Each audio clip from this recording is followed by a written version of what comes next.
Open up a new Colab notebook or continue coding and get a list of student grades up with me.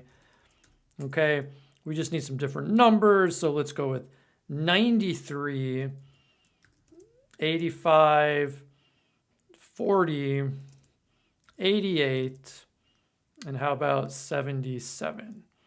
Okay, so let's go ahead and store the list of student grades. And now what we want to do, we want to use some global functions to actually learn more about this list. Imagine it's a lot longer, and what can we find out about it? Well, we can figure out the number of elements using the global length function. Recall that length simply determines or tells you the number of elements in this case, it would be a list. It would also give you the number of characters in a string. Okay, it gives you the length of whatever it is that you're putting in there. And so in this case, we see we have 5 different student grades. Okay, can we get the maximum grade? Well, you can using the global max function. And so you can see it's color coded just like length. And so if we put in student grades and shift enter, we do get the 93. Now you can imagine there's probably a min function if there's a max. So you could try it out if you type in just min. Okay, can't quite tell. Well, it does actually tell you built-in function or method. And if you put in the parentheses, it gives you the color coding. And now you can put in, you can put in a list, something that can give you a max. And we press shift enter and we can see here the minimum here, we do get the number of 40. Another nice one you can do is the sum. So you could sum student grades. Okay, once again, global function. We'll simply add everything up, 383. And so this is pretty nice. You're getting some global functions that do some different things. Sorted is actually another one. And so you could do sorted with student grades. And if you do that, it puts them in order. Now, it's not saving it. That's a little bit, you can check, let's just check student grades. Did sorted save it? Well, no, similar to how sum doesn't change it. It's just showing you it in order. You could redefine it as that, or you could use, as mentioned before, there is actually a special method for list also that is sort. Okay, so you can sort it like that. Okay, and so if you press shift enter here, and then you check the student grades again, now you can see they are actually in order.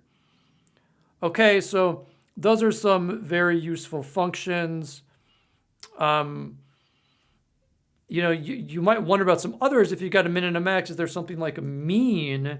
If you put in mean, well, you can see it's not highlighted. You could just try it, I suppose.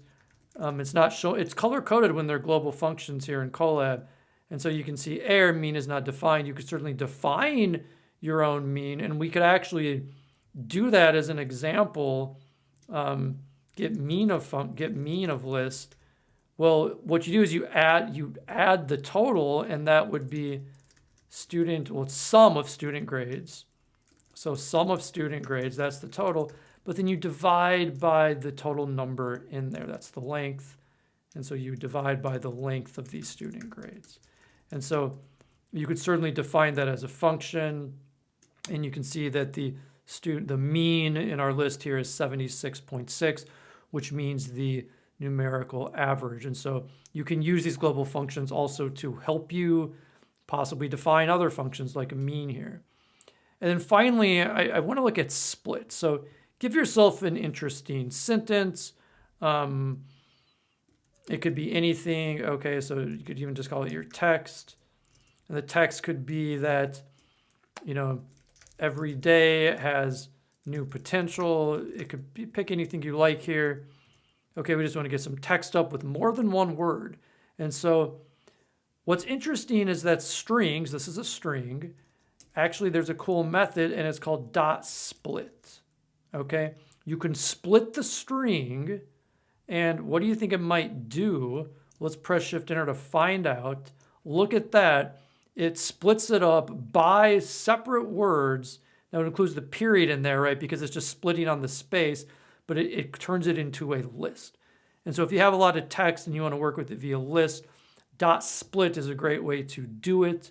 And of course, to have it as a saved list, you would need to put something in front of it, like, I don't know, call it whatever you like text list, and you can define it as such.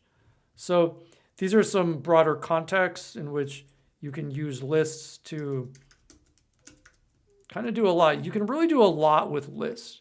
The things that you can't do, not yet, okay, like the taking the mean, we just need something a little bit different for.